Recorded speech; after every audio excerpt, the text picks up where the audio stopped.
I predicted in a previous Dev Diary that there could be mugging, which is totally far-fetched.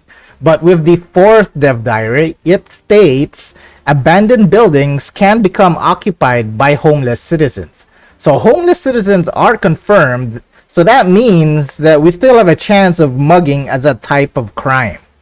And this also means that we may get stairs on pedestrian paths as an option to slopes as I predicted or hoped for. Greetings fellow mayors, this is Captain Obvious, and we will continue to review beyond the Dev Diary on topics that may have been overlooked, and we are also making all sorts of predictions along the way that may or may not be in the final product. Notice how low the shoreline is, and there are no floods. In City Skylines 1, there would be flooding. There are no keys, nor are there retaining walls on the roads. It would be brilliant if a retaining wall can apply to roads by a shoreline. But if there were keys, would they have rounded square corners? Can it be optional to remove the rounded corners? In this scene, this is apparently a key and it looks like it has a pedestrian path. So are pedestrian paths with retaining walls that act like a key? It would make sense if it did. Here we have the residential view, commercial, then industry. And these are the three industrial docks that was in the beginning of the video. Notice how there are sprinkles of strategically placed industry in each island district, and its purpose is to provide goods in its own district. So these are essentially self-sustaining islands. From the map view, do you think some of these maps are connected with each other? These two look like they connect. Maybe it's a clue? In the map options, there are no frequency bar for the natural disasters like in City Skylines 1. And maybe they can add a car crash frequency bar as well. Selecting unlock all or unlimited disables achievements. In City Skylines 1, you had to unlock certain buildings in order to get the unique and now called signature buildings. So this is definitely one of the first things that I will be doing when I get the game. This part of the video discusses mixed building themes, but notice how they quickly jumped to the completed construction. Are building constructions more realistic and takes more time to build instead? Here they discuss about mixed zoning with commercial on the bottom floors with the residential in the upper floors. And this is a corner building. But what about angled corners? Will a building adapt to an angled corner? With the zone cells, I don't think that it's possible, but perhaps in City Skylines 3 it will. We would have fluid cells where buildings can also adapt to the angled or even curved cell blocks. There's a whole bunch of new ads. Are we still in the same City Skylines 1 universe? I want to go to my favorite restaurant and eat dino droppings, then go to Andy's bowling alley and be reminded that I'm not actually good at bowling. Where are those ads? So we can now create large and adjustable crop fields, and notice how the noise pollution is one of 3. So I'm guessing that noise 1 is tolerable, which explains the nearby residents. In City Skylines 1, I have a build where I wanted to have a ranch where the crop field workers live, but that was not possible due to the noise pollution. So I used the unique buildings to pose as houses. But now, this is completely possible in City Skylines 2. This is a beautiful scene rendering, but I hope that we can get a rounded tunnel option. Just out of curiosity, when the raindrops hit the water, does it cause ripples? The lights are heavy in yellow. Hopefully you can opt for white lights for buildings. I noticed that from several angles that these are aesthetic industrial docks, so no cargo ship would actually port there. These are here just to make the island district self-sustaining without having to import goods or materials from a further distance. This island comes with a cemetery, possible schools and or university, sports arenas for land value and entertainment, and of course the generic residential areas, commercial, and offices to make the island completely self-sustaining. There's also most likely a police and fire station somewhere.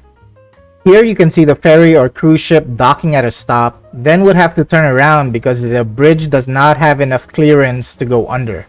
In this view with the ship line, you can really notice how low the second bridge is, confirming that the ship really does need to make a U-turn.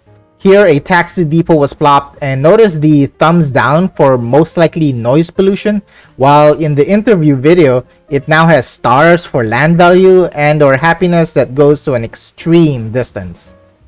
It appears that all service buildings are modular, where you can add and choose where to place these certain extensions.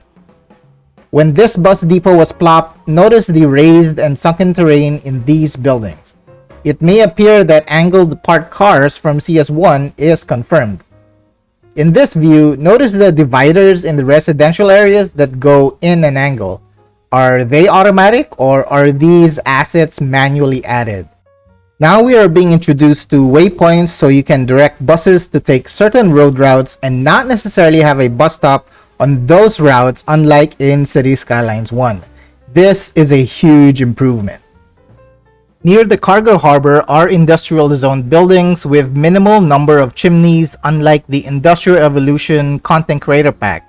But notice how there are no longer any disgusting ground purple pollution like there was a radioactive leak. This is a great change for City Skylines 2 Vanilla. This might be a warehouse ploppable or modular extension, and this looks like the Elder Care building from Sunset Harbor DLC. Also notice the power lines that go to the next island, which makes sense. So are manual underground piping possible as well? In this more zoomed out view, this is most likely the airport, and hopefully these lines of trees are not part of the airport building but are planted with the prop line tool because they look evenly spaced out. This river has a different color. Is poop water back in City Skylines 2? I mean, this is base game, so inland water treatment plants were introduced in the Sunset Harbor DLC, which was many years later. And we have a confirmation of bus capacity at 80 passengers. Though I do not like how you have to click on the bus to see its passenger efficiency, while in CS1 you can directly see the number of passengers in the info view. So this is the very first downgrade in CS2 from CS1, but they may change this before release. Look at the sky, it is much more animated. This is the passenger ship stop, and it turns around because it could not go under the bridge. Look at the many different types of medium and large roads here. So this is a large 6-lane road with inner tram tracks, which is evident by the 45-mile speed limit. And here is a 2-lane with an inner tram track. It is a medium road because it has a 35-mile speed limit. Then interestingly, these are two small one-way roads because the speed limit is at 30. So this must be a custom median with manually planted trees. This is of course all assuming and may unfortunately confirm that you cannot change the speed limit of roads. We are introduced to subway stations, and look at that upkeep per month. That is extremely expensive compared to City Skylines 1, but it seems to be more realistic, except for the number of employees. And by clicking on the subway station, it tells you how many passengers are waiting compared to CS1, where it shows in the line view of waiting passengers at stops and passengers in the vehicles.